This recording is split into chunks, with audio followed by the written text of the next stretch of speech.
Hello everyone, welcome to my channel. मैं हूं प्रज्ञा और आज के वीडियो लेक्चर में हम जो है सीजी बोर्ड की क्लास 10th हिस्ट्री का chapter 8 between the two world Wars the Russian revolution and great depression, इसके बारे में हम देख रहे थे। इसके पहले हमने कई पार्ट्स डिस्कस कर लिए हैं, 2-3 पार्ट्स हमारे हो गए हैं, जिसमें हमने देखा था कि फर्स्ट वर्ल्ड वॉर के समय में रशिया में क्या हालात थे और जो टर्की है वहाँ का जो सुल्तान है उसके बारे में हमने देखा।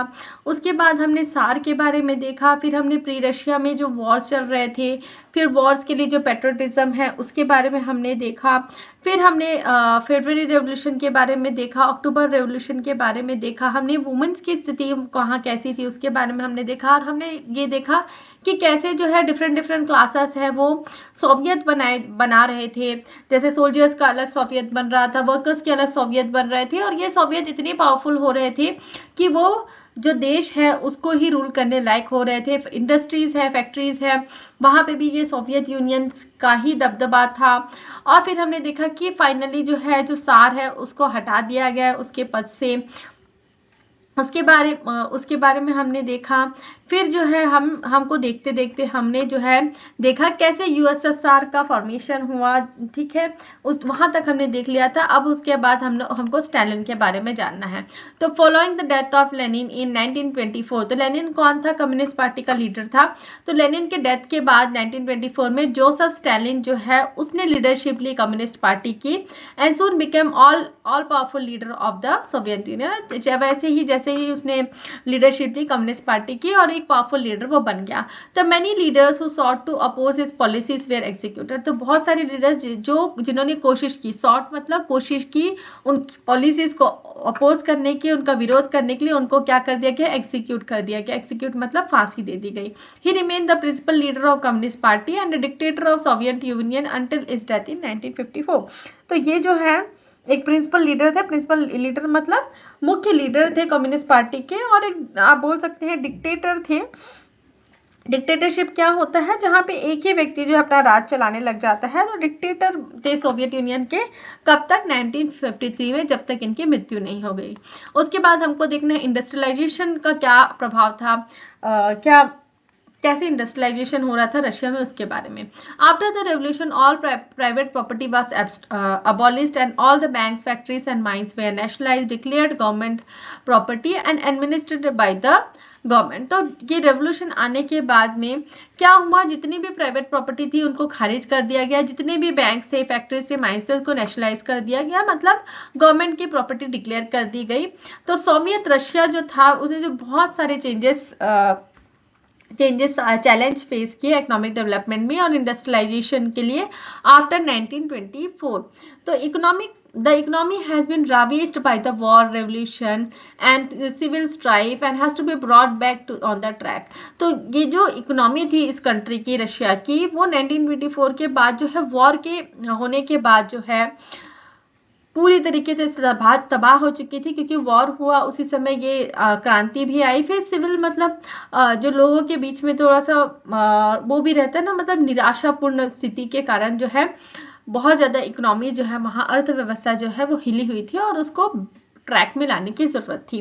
The country went in for plan development from 1928, the focus being industrialisation. तो कंट्री में प्लान डेवलपमेंट लेके आया गया 1928 से, और फोकस किस पे था कि कैसे भी करके हमको इंडस्ट्रियलाइजेशन करना है।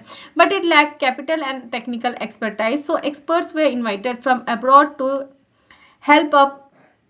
help build up industry, but the capital was not available from any foreign source, so Russia has to raise the money it required from its internal resources। तो experts बुलाए गए, क्योंकि जो रशिया है उसके पास उतना पैसा नहीं था, कैपिटल नहीं था और टेक्निकल एक्सपर्टाइज भी नहीं थी, तो इसलिए उन्होंने एक्सपर्ट्स बाहर से इन्वाइट किए जो क्या कर सके, इंडस्ट्री सेटअप कर सके रशिया में। लेकिन कैपिटल जो है वो अवेलेबल नहीं हो पा रहा था फॉरेन सोर्सेज में, इसलिए रशिया को कैसे भी करके मनी जो है, पैसे का जुगाड़ करना पड़ा ताकि अपने इंटरनल रिसोर्सेज से ताकि वो इंडस्ट्री सेटअप कर सके। तो एक स्टील प्लांट है मैग्नीटोगोर्स्क में 1936 में, उसकी यहाँ पे एक पिक्चर है। The government mobilized domestic savings, resumed the wages of workers, taxed the peasants to generate additional resource for investment, promising the workers and peasants they would benefit from the industrial growth. तो इन्होंने क्या किया, कैसे पैसे government ने जो है कैसे पैसे रेज किए, तो सबसे पहले जो है डोमेस्टिक सेविंग्स है वहाँ से पैसे निकाले, फिर उसके बाद जो है उन्होंने वर्कर्स की जो वेजेस है, तनख्वाह है, वो कम कर दी ताकि वहाँ से पैसे बच सके और वो इंडस्ट्रीज में सेटअप कर सके। जो पीसेंट्स है उससे उन्होंने टैक्स कलेक्ट करना चालू कर दिया और ये प्रॉमिस किया वर्कर्स और पीसेंट्स से कि इंडस्ट्रियल ग्रोथ से उनका बेनिफिट ही होगा। The pace of industrialisation picked up after 1928, the emphasis being on developing heavy industries, iron and steel, electricity, machine manufacturing, etc. By 1940, the Soviet Union had become a major global industrial power. अब 1928 के बाद में जो ये industrialisation का process है वो बहुत ही तेज गति से चला और यहाँ पे जो एम्फेसिस है, एम्फेसिस मतलब ज़्यादा ध्यान किसमें दिया गया कि हैवी जो इंडस्ट्रीज है उसको डेवलप किया जाए। तो इसमें आयरन स्टील इंडस्ट्रीज हो गई, इलेक्ट्रिसिटी, मशीन मैन्युफैक्चरिंग, ये सारी इंडस्ट्रीज हो गई। और 1940 के बाद में सोवियत यूनियन एक मेजर ग्लोबल इंडस्ट्रियल पावर बन गया। उसके बाद कलेक्टिवाइजेशन ऑफ एग्रीकल्चर, तो इसके बारे में हमको देखना है। तो कलेक्टिवाइजेशन ऑफ एग्रीकल्चर क्या होता है, जो लैंड्स है उसको रिडिस्ट्रीब्यूट किया जाए, हर एक जो फार्मर है उसके पास इक्वल लैंड, तो इस तरीके की बातें। तो following the redistribution of land owned by the landlords लॉर्ड्स आफ्टर 1970, the majority of the peasant become medium farmer with few becoming for big farmers, but the traditional farming techniques continued to be followed and the output was low. तो हमने जैसे देखा था कि जो land Lord's है, ठीक है, सार के जाने के बाद जो लैंड लॉर्ड्स है, कम्युनिस्ट पार्टी के आने के बाद जो लैंड्स थी वो रीडिस्ट्रीब्यूट की गई थी फार्मर्स के बीच में, पीसेंट्स के बीच में। तो कुछ जो है वो मीडियम फार्मर्स बन गए और कुछ जो है बिग फार्मर्स बन गए, लेकिन जो ट्रेडिशनल फार्मिंग टेक्निक्स थी वही फॉलो हो रहा था और आउटपुट क्या था, एग्रीकल्चर में लो था। तो Stalin took steps to raise productivity by adopting modern agriculture technique. The farmers were instructed to merge their holdings into huge collectives to enable the use of farm machineries and modern technique. तो Stalin ने कुछ revolutionary steps लिए ताकि जो productivity है वो increase हो सके मॉडर्न जो एग्रीकल्चर टेक्निक्स है उनको यूज करके। तो फार्मर्स को क्या इंस्ट्रक्ट किया गया, उनके पास जो पैसे हैं होल्डिंग्स, ठीक है, उनको वो इकट्ठा करें, मर्ज करें और फार्म्स के लिए मशीनरीज और मॉडर्न जो टेक्निक्स है उसको वो खरीदे। तो big farmers and few medium farmers oppose collectivisation which support widely supported by small and medium farmers. तो जो बड़े फार्मर्स हैं, जो मीडियम फार्मर्स हैं, उन्होंने अपोज किया कि वो एक साथ पैसा इकट्ठा करके कोई भी मशीन्स नहीं खरीदना चाहते, कोई भी नई मशीन्स या टेक्निक्स को नहीं अपनाना चाहते, लेकिन जो स्मॉलर मीडियम फार्मर्स है उसको वो सपोर्ट कर रहे थे। However, they were forced into collectivization with 1,000 being jailed, exiled from to Siberia or even executed. Russian agriculture remained in crisis for several years because of this repression. तो ये जो collectivization है, ठीक है, collectivization आपको समझ में आया क्या क्या हो रहा था कि उनको क्या बोला, आप साथ मिलके काम करिए, लेकिन जो बिग और मीडियम फार्मर्स है वो इसके अपोज में थे। तो इससे क्या ये स्थिति होने से जो जिन्होंने अपोज किया उनको क्या हो गई, कई थाउजेंड्स को क्या कर दिया गया, जेल में डाल दिया गया, कुछ एग्जाइल मतलब भाग गए साइबेरिया की तरफ और कुछ को एग्जीक्यूट तक किया गया। तो Russian agriculture remain in crisis for several years because of this depression. तो ये जो एग्रीकल्चर था रशिया का वो क्राइसिस में था मतलब कभी बढ़ोतरी नहीं हुई क्योंकि इस तरीके का जो अपोजिशन हो रहा था उसके कारण। It led to acute famine from 1932 to 34 with lakhs of people dying of starvation. The process of collectivization was completed by 1936, practically putting an end to the private farming in the country. After 1937, Russian agriculture developed rapidly and productivity rose, benefiting from the industrialization of the country. तो ये जो collectivisation का जो process है वो complete हुआ 1936 में, और इससे पहले जो है 1932 से लेकर 1934 ये जो 2-3 साल का जो समय था उसमें मतलब इतना ज़्यादा एक्यूट फामाइन मतलब सूखा पड़ा, अकाल आ गया, जिससे लाखों लोग जो है वो भूखमरी से मर गए। और ये जो प्रोसेस है कलेक्टिवाइजेशन का 1936 में पूरा होने के बाद जो प्राइवेट फार्मिंग थी कंट्री में, उसमें रोक लगा दी गई, एंड हो गया। और 1937 में एग्रीकल्चर जो है रशिया का वो रैपिडली डेवलप हुआ और लैंड प्रोडक्टिविटी इंक्रीज हुई, और इससे इंडस्ट्रियलाइजेशन का जो प्रोसेस है उसमें भी बढ़ोतरी हुई। There has been considerable debate about economic development in Soviet Russia after the revolution, with many historians drawing attention to the inherent contradiction.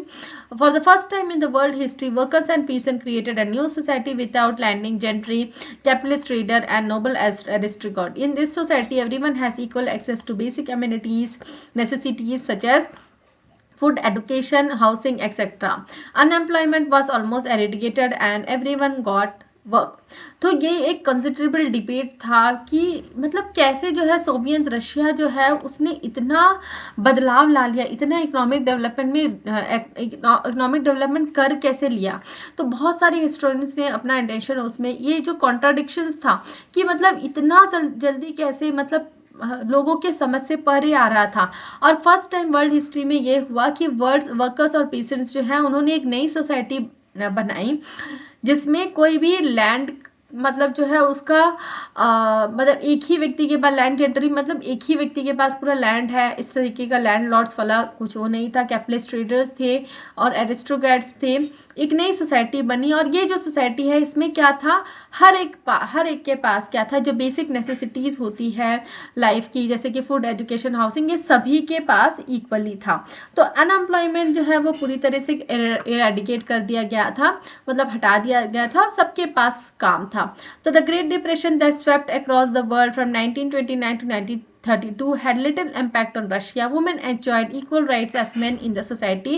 There was a sharp drop in illiteracy and a common school system was established where everyone received the same education and where along with the teaching of subject emphasis was put on productive activities that include physical labour. तो जो great depression आया था, great depression मतलब एक ऐसा समय जहाँ पे आर्थिक व्यवस्था जो है वो हिली हुई थी पूरे विश्व की, जो कि 1929 से 32 का समय था। इसका इम्पैक्ट जो है, इसका प्रभाव जो है रशिया में बिल्कुल ना के बराबर था, लिटिल इम्पैक्ट था। और वुमेन्स जो है इस सोसाइटी में रशिया में उनको इक्वल राइट्स मिल रहे थे जैसे कि मेंस को मिलते हैं। और जो इलिटरेसी है, अनपढ़, ठीक है, अनपढ़ता में बहुत ज़्यादा रोक लग गई थी। हर एक व्यक्ति जो है स्कूल जा रहा था, कॉमन स्कूल सिस्टम था जहाँ पे हर किसी को सेम एजुकेशन मिल रहा था, हर एक किसी को एक तरीके की पढ़ाई मिल रही थी। और सब्जेक्ट्स में की पढ़ाई के साथ साथ में जो प्रोडक्टिव एक्टिविटीज़ है उसमें भी ध्यान दिया जा रहा था, जिसमें फिजिकल लेबर भी इन्वॉल्व है। तो रशिया's neighbor were all capitalist country. They constantly strove to stall its effort, putting all kinds of extra obstacles in of its path its growth and development. Despite this effort, Soviet Russia became economically strong by 1940, emerging as a modern world power. तो Russia के जितने भी neighbours थे, जितने भी neighbouring countries थे, वो कैसे कंट्रीज थे, कैपिटलिस्ट कंट्रीज थे। वो कॉन्स्टेंटली देख रहे थे कि मतलब कैसे ये इतना ज़्यादा ग्रोथ कर रहा है, डेवलपमेंट कर रहा है, और इसलिए कॉन्स्टेंटली वो एफर्ट लगा रहे थे कि कैसे ना कैसे वो रोक लगाए, जो रशिया में जो डेवलपमेंट हो रहा है उसमें कैसे भी करके रोक लगा के उसको इस डेवलपमेंट से हटा दे। और इतने सारे जो भी ये जो कैपिटलिस्ट कंट्री है उन्होंने एफर्ट्स लगाए, उसके बावजूद भी सोवियत यूनियन जो है इकोनॉमिकली स्ट्रांग हो गया 1940s तक और वर्ल्ड एक मॉडर्न वर्ल्ड पावर के रूप में आया। However, the political system was established in Soviet Russia was not a multi-party system. It recognized only a single communist party. So people had no political alternative to choose from. तो जो political system establish हुआ था Soviet Russian में, कोई multi party system नहीं था, एक ही communist party थी जो रूल कर रही थी। तो लोगों के पास कोई पॉलिटिकल अल्टरनेटिव नहीं था जिसको चूज कर सके, तो एक ही गवर्नमेंट जो है वो कंटिन्यू थी। ऑल्सो क्रिटिसाइजिंग द गवर्नमेंट और opposing or proposing alternative idea were strictly prohibited, and people found opposing the government policy were labeled traitors, arrested and executed even if they belonged to the communist party. Although Thus, although the poor got opportunity to participate in political process, the absence of alternative ensured democracy did not fully. तो ये जो political system है Russia में, multi party system नहीं था, तो लोगों के पास कोई भी अल्टरनेटिव नहीं था, कोई दूसरा विकल्प नहीं था जिसको वो चूज कर सके। और अगर कोई गवर्नमेंट की आलोचना करता था या कोई अल्टरनेटिव उनके आइडियाज को छोड़ के कोई और अल्टरनेटिव आइडियाज बताता था, तो वो बिल्कुल भी उसकी मनाही थी, स्ट्रिक्टली प्रोहिबिटेड, मतलब उसकी बिल्कुल मनाही थी, प्रतिबंधित था ऐसा कुछ करना। अगर कोई गवर्नमेंट की पॉलिसीज को अपोज करता था तो उनको लेबर क्या चीज़ का लेबर के दिया जाता था, देश विद्रोही, ट्रेटर्स का लेबल दे दिया जाता था, उनको अरेस्ट कर दिया जाता था, एग्जीक्यूट कर दिया जाता था। और चाहे वो कम्युनिस्ट पार्टी से ही क्यों ना बिलोंग होते रहे। और पुअर जो पुअर पीपल है उनको भी अपॉर्चुनिटी मिलती थी कि वो पॉलिटिकल प्रोसेस में पार्टिसिपेट करे।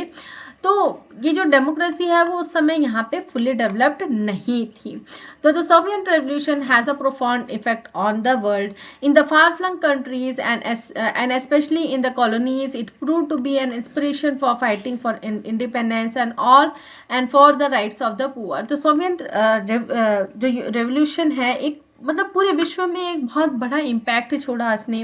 तो जितनी भी फार फ्लंग मतलब रशिया से दूर जो जितनी भी कंट्रीज थी उन पे ये बहुत ज़्यादा प्रभावित हुआ, और ये प्रूफ हुआ कि हमको अपनी आज़ादी के लिए लड़ना है और पुअर्स को भी अपने राइट के लिए लड़ना है।